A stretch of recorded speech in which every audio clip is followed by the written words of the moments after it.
नमस्कार, मैं डॉक्टर राजेश मिश्रा, आपका स्पाइन एक्सपर्ट। आज हम एक बहुत इंपॉर्टेंट टॉपिक के बारे में जानने की कोशिश करेंगे जिसे हम कहते हैं स्पॉन्डिलोलिस्थेसिस। इसका मतलब होता है कि जो आपकी स्पाइन की वर्टिब्रा होती है, एक वर्टिब्रा का दूसरे वर्टिब्रा पे स्लिप हो जाना।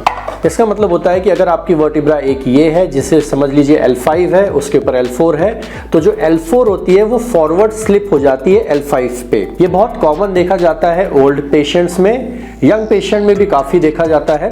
तो आइए जानते हैं कि स्पॉन्डिलोलिस्थेसिस क्या होता है, एग्जैक्टली उसके टाइप्स कितने हैं, उसके सिम्टम्स कितने हैं और उसमें क्या क्या इन्वेस्टिगेशन लगती है और उसमें क्या हम ट्रीटमेंट दे सकते हैं। Generally mostly spondylolisthesis lower vertebra में कॉमन होता है, लोअर लंबर में, जैसे L4 L5, L3 L4, L5 S1। इसके 4 प्रकार होते हैं, जिसमें पहला सबसे पहला होता है डीजनरेटिव। डीजनरेटिव का मतलब होता है जैसे जैसे आपकी एज बढ़ते जाती है आपके जॉइंट वीक होते हैं और उसके कारण आपके जो जॉइंट में है वीकनेस आने के कारण एक वर्टिब्रा दूसरे वर्टिब्रा पे स्लिप होती है। दूसरा होता है ट्रॉमेटिक। ट्रॉमेटिक मतलब आपको इंजरी हो गई है जिसके वजह से आपका पार्स फ्रैक्चर हो गया है। पार्स फ्रैक्चर होने के कारण जो स्टेबिलिटी है वर्टिब्रा की वो बिल्कुल ही कम हो जाती है, इसलिए वर्टिब्रा एक दूसरे पे स्लिप हो जाती है। तीसरा होता है कंजेनाइटल। ये बहुत ही रेयर होता है बट कुछ पेशेंट में देखा गया है। फोर्थ जो होता है वो होता है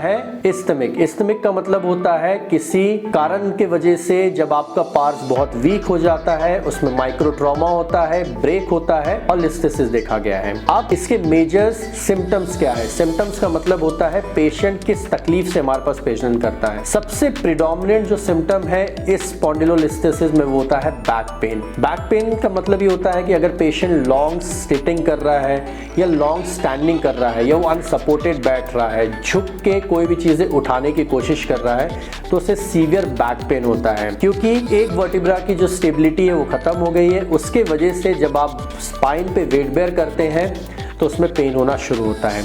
अब जैसे जैसे स्लिप बढ़ते जाता है या लिस्थेसिस बढ़ते जाता है तो जो नर्व है वो स्ट्रेच होती है या फिर खिंचाव आता है नर्व में। उसके वजह से खिंचाव होने की वजह से पेशेंट को सियाटिका पेन भी हो सकता है according to the nerves involvement. ठीक है, तो उसके वजह से दोनों पैरों में पेन भी हो सकता है। कई बार पेशेंट को इतना ज्यादा पेन होता है कि उसे बैक पेन और सियाटिका में डिफरेंशिएट करना बहुत डिफिकल्ट हो जाता है। अब हम जानते हैं इसकी ग्रेडिंग क्या होती है। जनरली हम इसे 4 ग्रेड में डिवाइड करते हैं। ग्रेड 1 जो होता है उसे हम 25% स्लिप बोलते हैं। ग्रेड 2 जो होता है 25 to 50% स्लिप होता है according to the lower vertebra.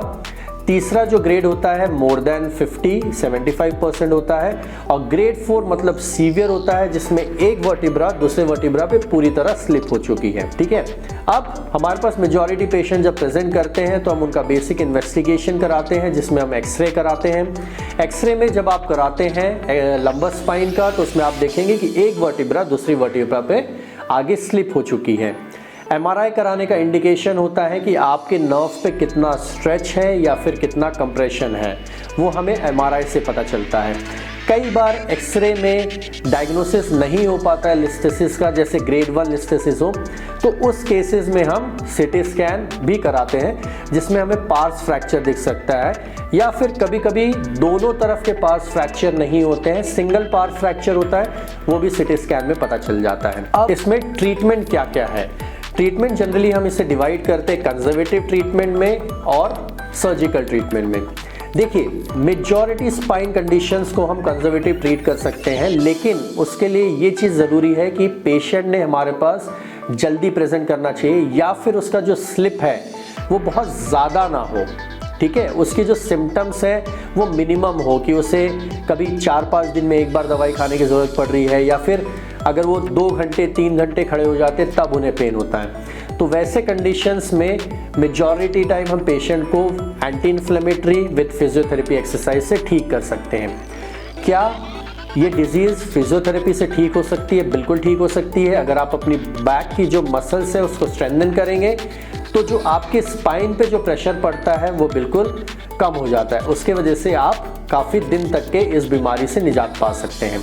अब जो ग्रेड 3, ग्रेड 2, ग्रेड 4 जो स्पॉन्डिलोलिस्थेसिस है उसमें क्या होता है कि पेशेंट को बहुत ज़्यादा पेन बढ़ जाता है। उसकी डेली एक्टिविटी ऑफ लिविंग जो वो हैम्पर होती है। अगर वो 15 मिनट कहीं पर अनसपोर्टेड बैठ जाते हैं तो पेन होता है, थोड़ी देर खाना बनाते हुए खड़े हो जाते हैं या फिर किसी भी काम में अगर वो आधे घंटे से ज़्यादा खड़े रहते हैं तो उनके बैक में पेन होता है। कई बार वो अगर 50 मीटर्स चल रहे हैं तो उनके पैरों में पेन हो जाना, झंझनाहट होना, सुनपन होना, ये बहुत कॉमन होता है। ठीक है, ऐसे पेशेंट्स में हम सर्जरी एडवाइस करते हैं।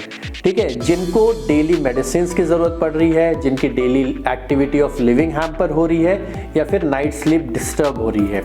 ठीक है, सर्जरी इसमें हम जनरली फिक्सेशन का काम करते हैं। फिक्सेशन का मतलब ये होता है कि जो वर्टिब्रा स्लिप हो रही है और जो नीचे की वर्टिब्रा है उसे फ्यूज करना पड़ता है कि फ्यूचर में वो वर्टिब्रा कभी आगे स्लिप ना हो सके और उसे वहीं के वहीं हमें होल्ड कर लिया जाए। कई कंडीशंस में आजकल जैसे रिसेंट एडवांसेस हो गए, स्क्रू बहुत अच्छे हो गए, टाइटेनियम ग्रेड के हो गए हैं, तो अगर ग्रेड 2 या ग्रेड 3 लिस्थेसिस हो उसे हम रिडक्शन करके ग्रेड 1 पे भी लेके आते हैं। सो अगर हम ब्रीफ और या सारांश देखें इस स्पॉन्डिलोलिस्थेसिस का तो ये बहुत ही कॉमन बीमारी है। 90% पेशेंट को अगर वो ग्रेड 1 में प्रेजेंट करते हैं तो हम उन्हें कंजर्वेटिव ट्रीट कर सकते हैं विद सम मेडिकेशंस, एक्सरसाइज। लेकिन अगर हाई ग्रेड लिस्थेसिस है तो आप उसे नेग्लेक्ट नहीं करना चाहिए, उसे इमीडिएट ट्रीट करना चाहिए, क्योंकि अगर आपके पैरों पे वीकनेस आती है, आपको यूरिनरी सिम्टम्स या स्टूल सिम्टम्स डेवलप होते हैं तो उसको रिकवर करने में बहुत टाइम लग जाता है आफ्टर सर्जरी। सो अगर आपको किसी भी इस समस्या से ग्रसित है तो प्लीज़ आप हमें कांटेक्ट करिए, हम आपको उचित सलाह देंगे। नमस्कार, थैंक यू।